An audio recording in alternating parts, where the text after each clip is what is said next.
Week 4 Sunday NFL breakdowns, everything you need to know for your fantasy teams and player projections in 15 minutes. If you've never been here before, welcome. My name is Max. I make these for every single game, every single week, giving you a unique edge looking at run scheme metrics, coverage data, and overall statistical trends that not a lot of people talk about because it relates to the schematics behind the game instead of just the numbers that we see. We went 4 for 4 on Thursday Night Football. Let's get into these Sunday breakdowns. As always, in the description is a link to all of my socials, Instagram, TikTok, and X. That's where all of my picks will be, even though I'm going to outline a lot of them for you on here. We're going to start with the game in Ireland. Minnesota, 2.5-point favorites against Pittsburgh. Now, Pittsburgh is bottom 10 in pass yards allowed to quarterbacks, as well as bottom 5 in running back rush attempts, and giving up 100 yards per game on the ground. Now, you go look at the game logs against the Pittsburgh Steelers.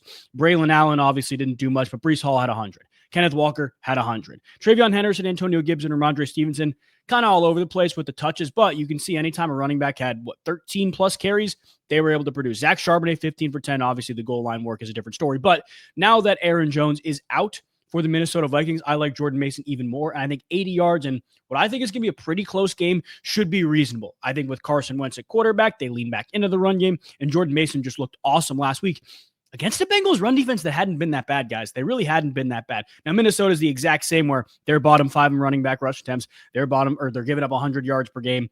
You can lean into Jalen Warren if you want. However, the biggest thing here is no Andrew Van Ginkel for Minnesota. Now, if Minnesota was fully healthy, whether McCarthy or Wentz at quarterback, whoever, I probably would lean into them to win by at least a field goal. However, I can't confidently trust it. So in this game, I'm just sticking with Jordan Mason. Washington, who right now is 1-point favorites over the Falcons. Look, I actually don't mind the Washington number regardless of who plays quarterback, but no Terry McLaurin scares me even more. Like if Daniels is out, you still have the weapons. Mariota looked fine last week, but if your two best offensive players are out, that raises a lot of questions. Washington plays the 6th most man in the NFL. Darnell Mooney is the main target receiver in terms of man-to-man, one-on-one on the Atlanta Falcons. My question to you is, though, can you trust the volume of Darnell Mooney or really of any Atlanta Falcons pass catcher against any team? I can't. So if you want to get on something, I'm not confirmed on this 20 number, but get on Darnell Mooney longest reception if you had to. Now, this is not financial or professional advice, but if you wanted to get on something for Mooney or a pass catcher, all it takes is one, and I think a chunk play could be there because of how much man the Commanders play. Washington's also bottom 10 in tight end yards. Now, 36.5 yards for Pitts is good. He's actually hit that in every single game, I believe. Touchdown at plus 310 is sitting real pretty, though. So that's what I'm looking at for that game. In terms of New Orleans versus Buffalo, you guys are going to hate this, but one of the 4 plays I have confirmed for right now is New Orleans plus 15.5. I know, again, the entire world's on Buffalo. They don't have Matt Milano.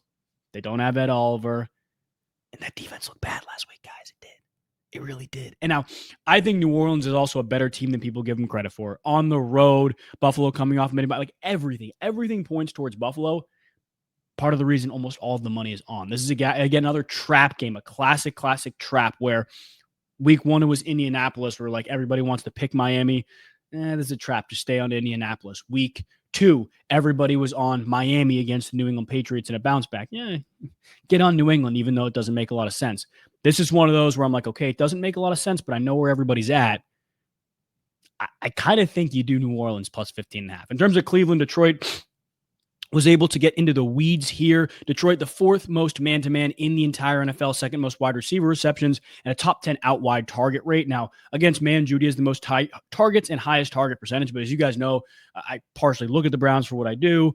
Tillman, to me, seemed like the main guy with Flacco all offseason. Seemed like that's the case now. However, Judy has more out-wide routes. He's participating in most routes.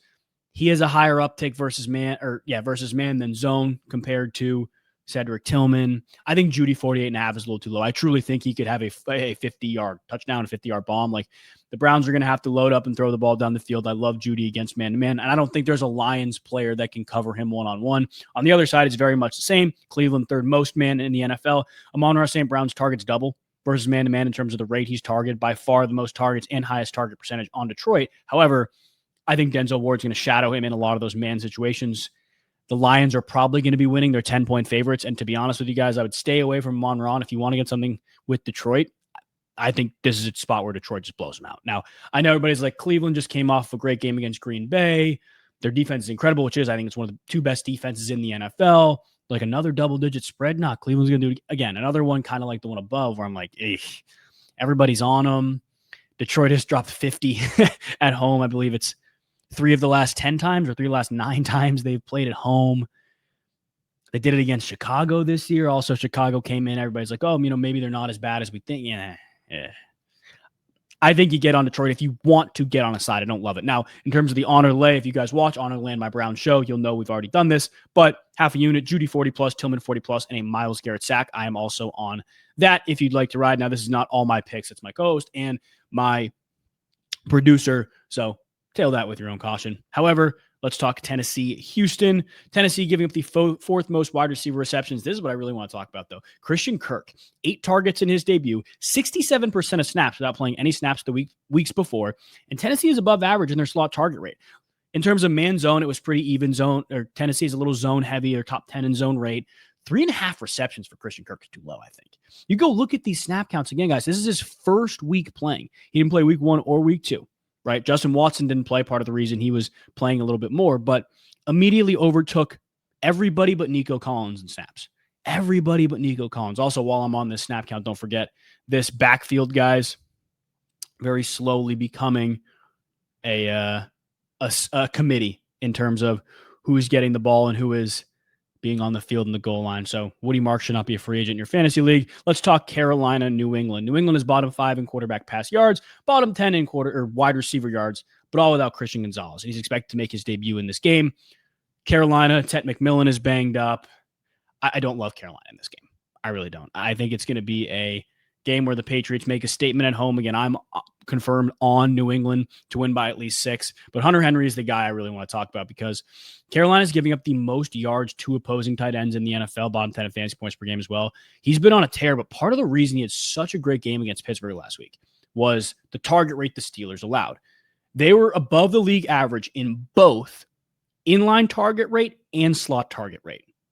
One of the only other teams that's the same for that is the Carolina Panthers. For 37.5 yards for Hunter Henry, a little too low. He's banged up. If he doesn't play, obviously all the big injury updates will be pinned in the comments here as well. If he doesn't play, I think he's going to. We can get off of it. But as I'm recording this right now, he is playing. Los Angeles Chargers touchdown favorites against the New York Giants. Giants bottom 5 in quarterback pass yards. Heavy man-to-man, second most wide receiver receptions. Get on a Chargers wide receiver at your own risk. That's my 2 cents there. But the matchup is really good. I like Omarion Hampton, right? They have a bottom 5 rush defense. New York Giants do.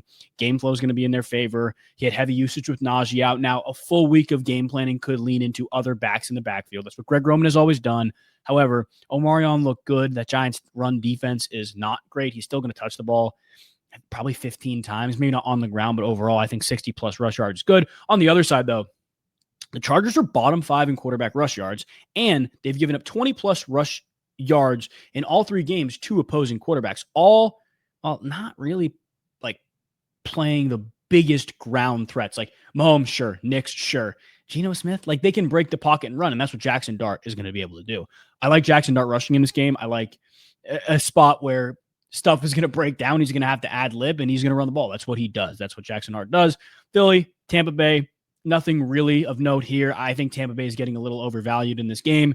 Tampa Bay's bottom 5 in quarterback rush yards, so you can get on Jalen Hurts in an alternate leg if you like. But them and the Rams, who are 3.5-point favorites at home, who can stop up the run. I love Daniel Jones. I think this is kind of where the Colts train, makes a stop. I don't think it's over. I think it makes a stop, let some people off, get some people on. But I like an Eagles and Rams teaser to keep them both within 3.5. I know you don't like the tease across the line. I'm going to do it anyways. Jacksonville against San Francisco, who are 3.5-point favorites. A lot of injuries on San Francisco's end. We wait to see on Sunday. Again, all big injury updates will be pinned in the comments here. But Jacksonville's getting the 3rd most wide receiver receptions, zone heavy. Ricky Pearsall. He had a huge game last week because of the big zone uptick against Arizona. Very similar matchup. Both stink against receivers. Jaguars play even more zone, though.